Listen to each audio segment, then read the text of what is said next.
Donc, beaucoup d'observations et de questions ont été posées au ministre en charge du budget.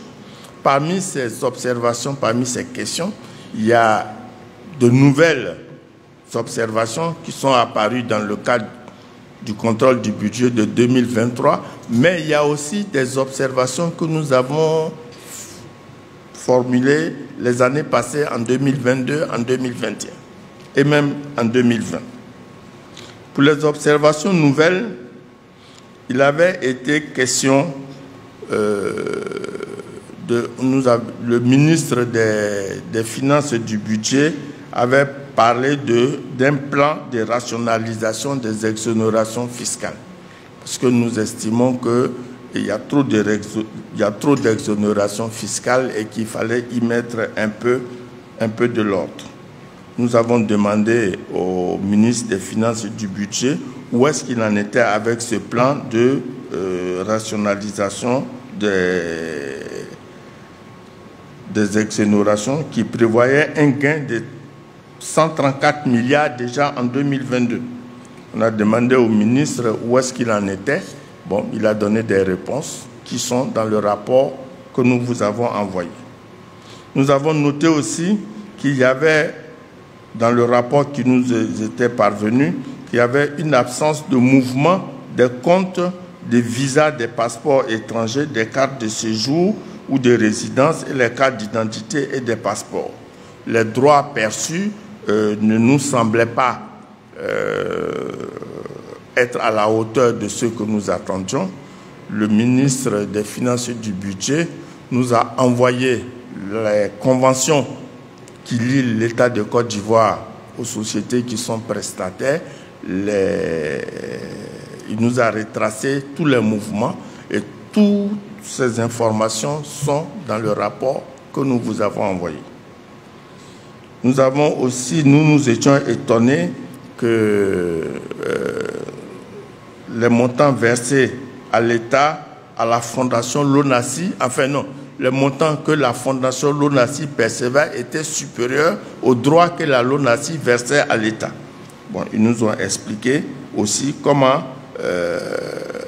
c'était quoi la Fondation Lonassi, ce qu'elle faisait avec les ressources qui ont été allouées.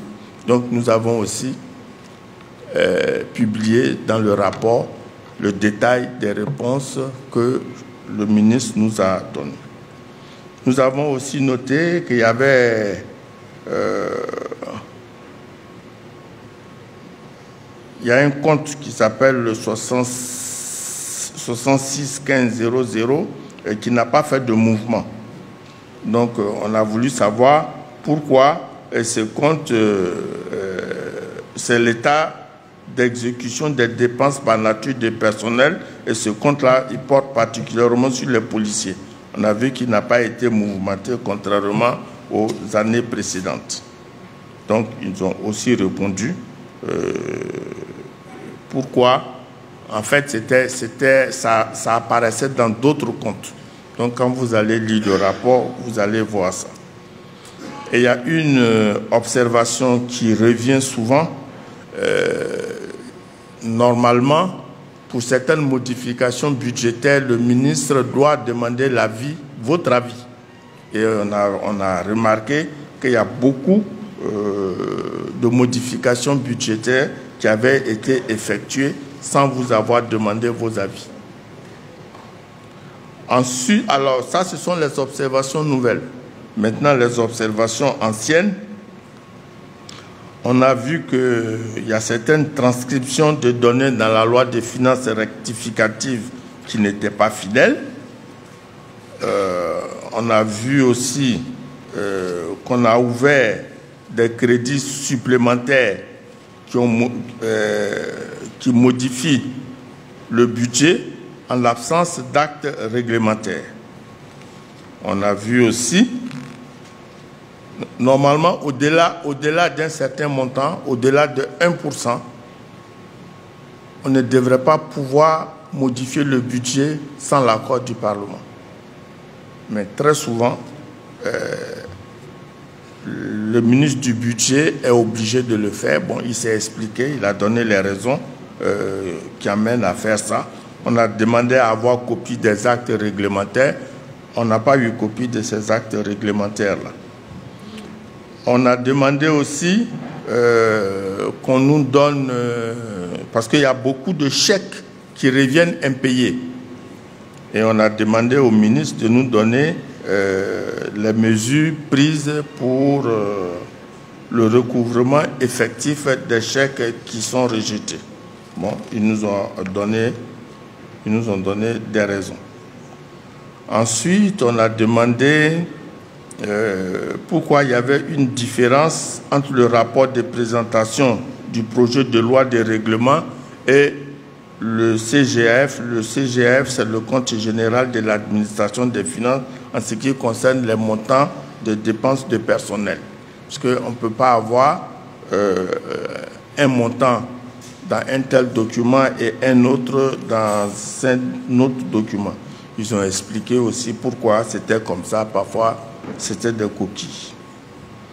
Et enfin, nous avons remarqué aussi que les projets financés sur dons, les financements étaient très peu mobilisés. Alors, on a demandé les raisons pour lesquelles beaucoup de ces projets financés sur dons n'ont pas été exécutés. Ils ont essayé aussi de donner ces réponses. On a demandé aussi pourquoi il y a le non-remboursement de dettes par les entreprises ayant bénéficié des prêts rétrocédés et les insuffisances d'informations sur ces prêts rétrocédés. C'est le cas, par exemple, de certaines entreprises comme Côte d'Ivoire Énergie, Fer Palmier, le compte de mobilisation pour l'habitat CDMH. Les remboursements ne sont pas à la hauteur de ce qui était prévu. Bon, pour tout ça, donc, on a eu des réponses. On a eu des réponses et ces réponses sont dans le rapport. Une fois que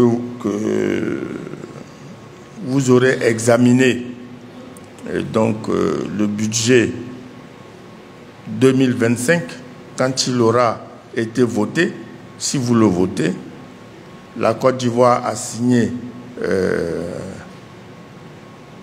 est membre du partenariat pour un gouvernement ouvert, en anglais c'est OGP, et cela nous oblige à publier sur Internet les 3 rapports que nous vous avons envoyés. C'est pour ça que vous voyez le rapport sur l'exécution de la loi de finances, sur la déclaration générale de conformité et les rapports d'audit de performance. Donc, c'est une convention que l'État a signée.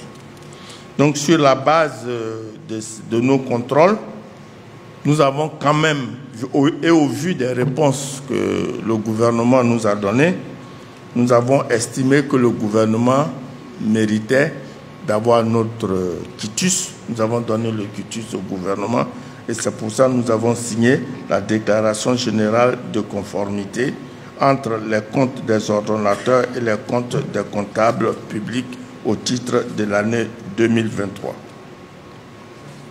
À l'issue de nos contrôles, qu'est-ce que nous avons constaté sur la performance de ces programmes? Nous avons constaté des discordances entre les données budgétaires. Dans les rapports de certains programmes, il y a des discordances entre les données budgétaires. Il s'agit de discordances des données présentées dans les rapports des ministères et celles de la présentation de la loi de règlement. Nous avons noté un défaut de rapport annuel d'audit de performance. Et c'est le ministère délégué auprès du ministère des Affaires étrangères qui n'a pas produit de programme. Nous avons noté une reprise non fidèle de certains documents, de certains éléments du document de programmation pluriannuel des dépenses, projet annuel de performance. Dans le sigle, ça fait DPP. Il y a beaucoup de sigles, je suis désolé, mais bon.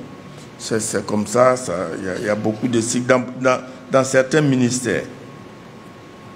Nous avons noté une reprise non fidèle des intitulés des programmes.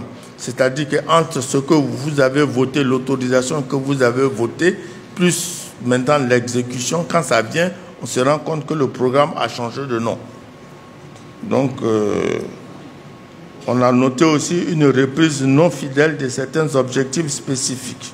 On a noté même une reprise non fidèle des intitulés de certains indicateurs. On a noté aussi en cours de route un abandon en cours de route de certains indicateurs. Ils se sont engagés à obtenir des résultats et en cours de route, ils ont abandonné certains indicateurs. On a noté aussi une prédominance de résultats exprimés en taux et pourcentage pour pouvoir rendre la lecture un peu compliquée. Nous avons noté aussi un défaut d'évaluation d'indicateurs en fait de gestion pour un certain nombre de programmes. Nous avons noté un défaut de résultats en fin de gestion pour certains programmes. Par exemple, le défaut de résultats, on a noté ça au ministère des Mines, au ministère de la Réconciliation nationale, au ministère de l'Économie et du Plan. Enfin, tous ces éléments sont dans les rapports que nous vous avons envoyés. Nous avons aussi noté l'existence des crédits non consommés en fin de gestion et l'évocation d'une insuffisance de ressources nécessaires pour réaliser les objectifs assignés. Vous ne pouvez pas dire que vous n'avez pas d'argent et en même temps, vous n'avez pas consommé tout le budget qu'on vous a donné. Enfin, nous avons noté des incohérences entre certains indicateurs et les cibles obtenues.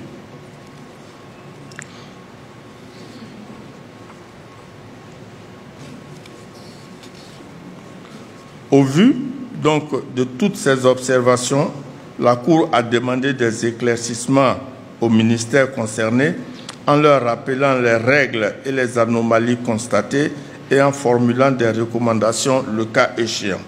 Le détail de l'ensemble de ces observations et recommandations sont consignés dans le rapport soumis à votre appréciation.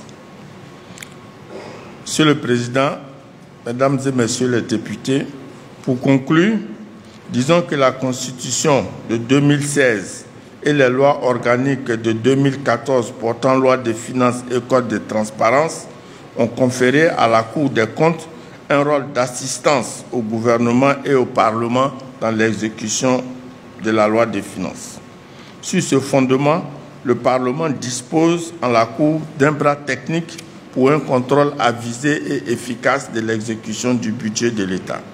La Cour des comptes est votre partenaire principal en matière de contrôle de l'exécution du budget de l'État. La Cour des comptes et l'Assemblée nationale sont appelés à travailler étroitement. Je vous remercie de votre aimable attention.